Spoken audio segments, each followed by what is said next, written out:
একটি ছোট গ্রামে থাকত এক গরিব ছেলে, তার নাম ছিল ইয়াসিন। ইয়াসিন খুব পরিশ্রমী ছিল, কিন্তু তার জীবন ছিল কষ্টে ভরা। তার বাবা ছোটবেলায় ইন্তেকাল করেন, আর মা অসুস্থ।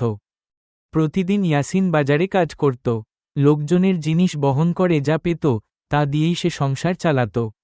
অনেক সময় মানুষ তাকে ঠাট্টা করত, কিন্তু ইয়াসিন কখনো রাগ করত না। সে শুধু বলতো, আল্লাহ সব দেখেন।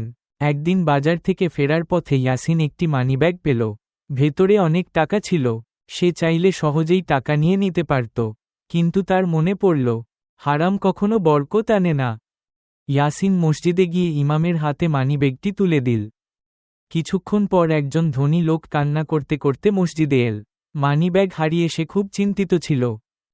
যখন ইমাম মানিব্যাগটি তার হাতে দিলেন, লোকটি অবাক হয়ে গেল। সে জানতে পারল এই কাজটি করেছে ছোট ইয়াসিন। ধনী লোকটি খুব খুশি হয়ে ইয়াসিনকে পুরস্কার দিতে চাইল, কিন্তু ইয়াসিন বলল, আমি আল্লাহর জন্য করেছি, মানুষের জন্য না।